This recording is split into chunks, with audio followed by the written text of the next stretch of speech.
Bonjour. Alors aujourd'hui, je voulais vous parler et vous présenter un de mes romans. Je l'ai rencontré demain. Voilà. C'est l'histoire d'un pianiste, Joël, qui commence à devenir célèbre à travers le monde.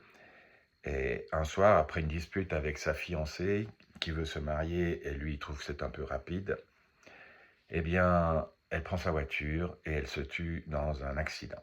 Son véhicule finit sa course dans un fleuve et on ne retrouve pas le corps de la jeune femme emportée par un courant extrêmement violent ce soir-là, dû à toutes les pluies qui avaient eu lieu pendant les 3 semaines précédentes ce soir.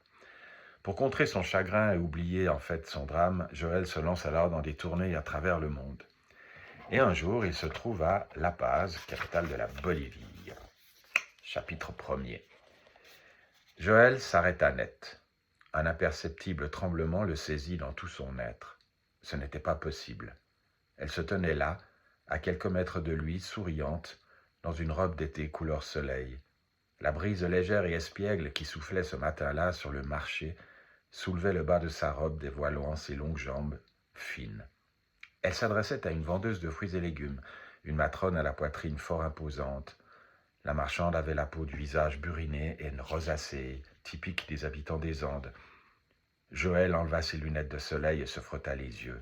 Il avait une vision. Depuis la disparition de sa compagne, il y avait 2 ans de cela maintenant, il avait cru la voir partout, tant son chagrin était immense. Mais là, non, il ne rêvait pas. À cet instant précis, la jeune femme tourna la tête dans sa direction. Leurs regards se croisèrent. Elle ne réagit pas.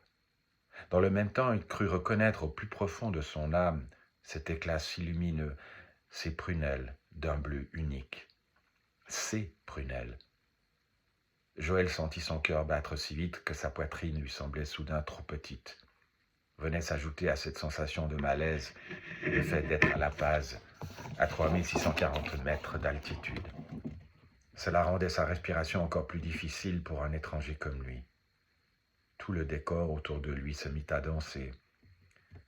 La jeune femme avait déjà détourné les yeux et s'éloignait, un petit sac de toile beige contenant ses achats sur son épaule.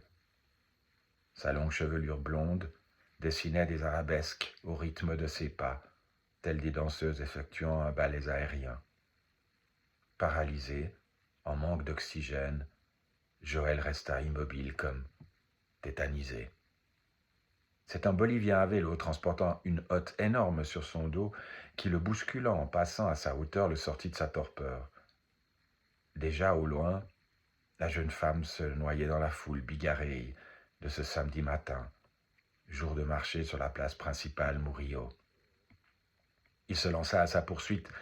Dans la tête de Joël, les événements du passé revenaient à la vitesse d'un cheval au galop.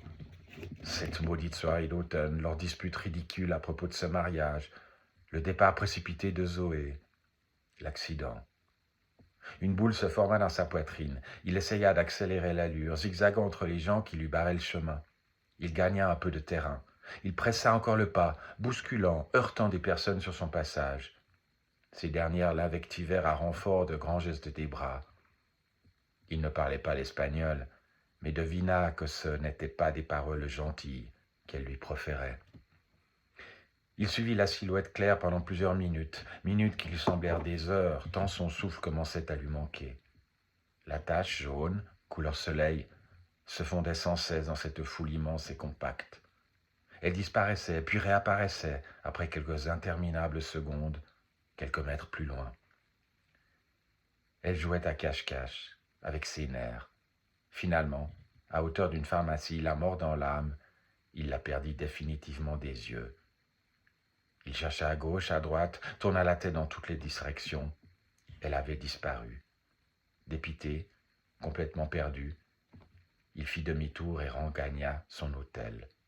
Tout au long du trajet, il se demanda si ses yeux n'avaient pas eu la berlue ou si l'altitude ne lui avait pas joué des tours, lui causant une hallucination. Arrivé dans sa chambre, il se déshabilla rapidement, une douche, et 5 minutes plus tard, il plongea sur les draps sans demander son reste. Le lendemain, il avait son avion à prendre. Il rentrait chez lui, son séjour en Bolivie était terminé.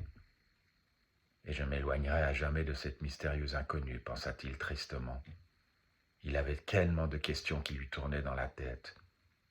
Il chassa de son esprit ces interrogations ridicules. Zoé était morte, un point c'est tout. Mais alors qui était cette jeune femme?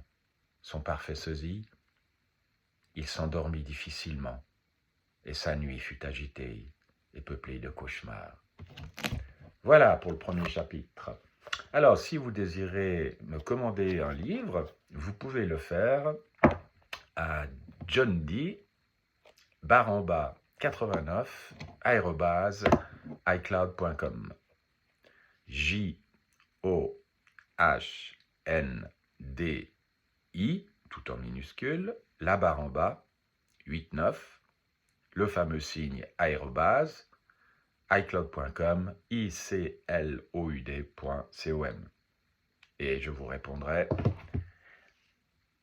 avec plaisir. Voilà pour mon premier livre. Je vous souhaite une belle journée.